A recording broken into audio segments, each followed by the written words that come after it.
Dinesh master साहब जो तमाम आंदोलनों में, किसान आंदोलनों में हम लोग को ऊर्जा देते हैं। हमारे बीच में साहिबदीन जी हैं, हमारे बीच में खिरियाबाग आंदोलन। मुझे लगता है कि इस दौर का उत्तर प्रदेश का सबसे मजबूत आंदोलन था कि जिसने एक बड़े इंटरनेशनल प्रोजेक्ट को जो है, एयरपोर्ट के प्रोजेक्ट को रोक दिया और हम लोगों ने 8,500 घरों पर लगभग बुलडोजर चलने से रोका। उस आंदोलन के नेता हम लोग के बीच में नरमान जी है। और जो मुझे लगता है कि मैं जब उस आंदोलन में गया और जब मेधा पाटकर जी ने मुझे फोन किया कि वहां पर आजमगढ़ में कुछ लोग आंदोलन कर रहे हैं, और जब मैं देखता था तो आज मैं सोच रहा था ऐसे ही, और ए.के. शर्मा जी का बयान पढ़ रहा था कि हर माने कि बिजली कर्मियों के परिवार वालों से अपील करते हैं कि वो उनको कहें कि हड़ताल नहीं करें। हम सोच रहे थे कि इस बार में कि जब वहां पर जो उस पूरे इलाके में जो जनता है जिसका लूटने की जमीन की तैयारी थी, उसको रातों की नींद हराम हो गई थी और लगभग 37 से अधिक किसान वहां पर जो है हार्ट अटैक से मर गए। और मुझे लगता है कि ये जो स्थिति है ये आपके अंदर भी घुट घुट कर आप मर रहे हैं। सिर्फ आप नहीं मर रहे हैं, आपका परिवार भी उसमें है, आपका बच्चा भी उसमें है, उसके भविष्य संकट में इस सरकार ने डाल दिया है।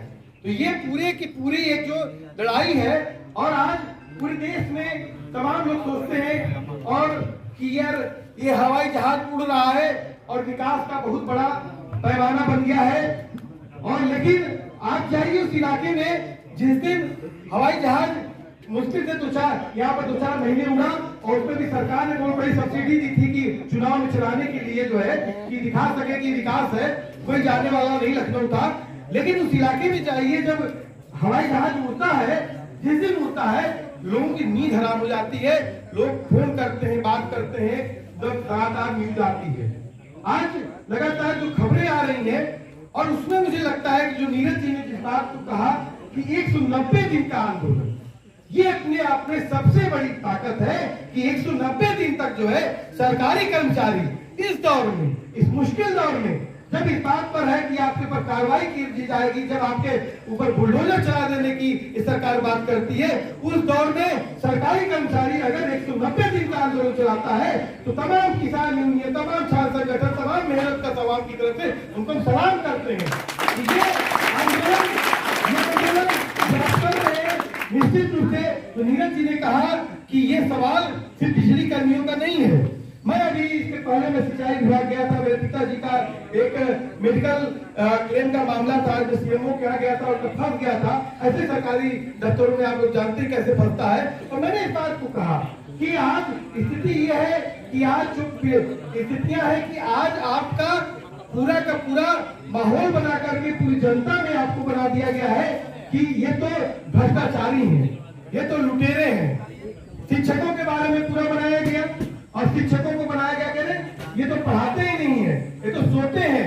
वहां पर मास्टर जो लेडीज टीचर है जाकर के स्वेटर बुनने का काम करती है, मास्टर साहब वहां पर जो है पैर लगवाते हैं। और अभी पिछले दिन पिछले ही कुछ साल पहले मुझे देखा था, न्यूज खबर में पढ़ा था कि कोई धोती कुर्ता पहने जो है कोई टीचर थे, तो उसको कोई डीएस से गए और सस्पेंड करके चले आए कि नेतागिरी करने आते हो। मतलब इस देश में लोकतंत्र है, और लोकतंत्र में क्या राजनीति करने का कहीं पर लिखा है कि प्रतिबंध है? अगर आज हम लड़ाई लड़ रहे हैं तो प्रेमी जी हमारे जैसे लोग हमारे बीच में, तभी तो लड़ाई लड़ी जाती है और हर समाज में नेतृत्व होता है। और हरेक जी ने जिस बात पर सवाल कहा कि निजीकरण का सवाल, और हम लोग इस बात को देख रहे हैं हमारे सामने।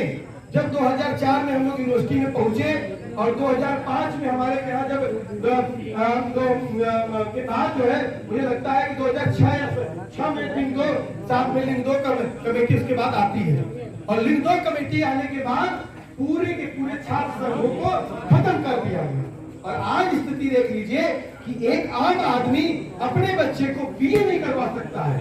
हम 200 रुपए में बीए किए हैं, 200 रुपए में हमने बीए करके हम फर्स्ट ईयर में किए, फिर मैंने 600 रुपए में मिला करके इलाहाबाद यूनिवर्सिटी से बीए कर लिए। तो क्या ये कल्पना की जा सकती है? मैं जो है Indian institute of mass communication से मैं पढ़ा हूँ, जो आईआईटी के संकट जो है इंदिरा गांधी की गवर्नमेंट के समय में जो है जिन्होंने भी इस देश में तानाशाही किया है, उस दौर में उन्होंने बनाया था कि देश की खबरें दुनिया में नहीं जा रही हैं, इसीलिए Indian institute of mass communication बनाया गया। उस समय जब हम गए तो 2007 में उसकी फीस तभी बहुत ज्यादा थी, उसकी फीस 28,000 समथिंग थी या 24,000 समथिंग थी। उसमें भी हम जैसे लोगों को जो पिछड़े इलाकों से आते थे, क्योंकि जेएनयू और तमाम इस तरह के इंस्टीट्यूशन जो है बहुत सारे जो उनके लिखने पढ़ने वाले लोग जो पिछड़े इलाकों से भी आते हैं उनको भी वो रिजर्वेशन देते हैं। हम लोग मात्र 14,000 18,000 में हमने उन संस्थानों से पढ़ा, लेकिन आज हम उसी संस्थान में जाते हैं जो हमारा जूनियर है, हम जब बात करते हैं उन संस्थानों की फीस 1.5 लाख 2 लाख 2.5 लाख 3 लाख इस तरह से 8-8 लाख तक फीसें पड़ गई है। तो क्या हम जा सकते हैं? नहीं जा सकते हैं। तो ये देश में आज की स्थिति ये है कि आज एमबीबीएस करवाना एक आम आदमी के बस की बात नहीं है। एमबीबीएस एक जो मजबूत आदमी है, लेकिन मुझे लगता है कि इसमें से इक्का दुक्का भी नहीं एमबीबीएस लोग करवा सकते, इतना महंगी एमबीबीएस हो गई है। तो मामला इस बात का है कि आज उसी देश में इस समय अशोका यूनिवर्सिटी से लेकर तमाम यूनिवर्सिटियां जो है श्रीनगर को बहुत अच्छी यूनिवर्सिटियां मानी जाती हैं, 40-40 50-50 लाख रुपया बीए में करने में लग रहा है। जो प्रोडक्शन 40 लाख 50 लाख से निकल के आएगा, उसका जो प्रोडक्शन निकल के आएगा तो क्या वो आपके बच्चे कंपीट कर पाएगा? नरेंद्र मास्टर साहब की बात कर रहे थे कि पूरी जो जिस तरह से बात है, तो मुझे लगता है कि हमारी जो लड़ाई है इस लड़ाई को हम लगातार कैसे मजबूत करें, क्योंकि आज बहुत सारे किसान संगठनों के लोग हमारे बीच में आए। हमारे बीच में भारतीय किसान यूनियन के जो हमारे टिकैत साहब जिसके नेता है, दूसरा संगठन के जो है अवधेश यादव जी हमारे बीच में है। हमारे बीच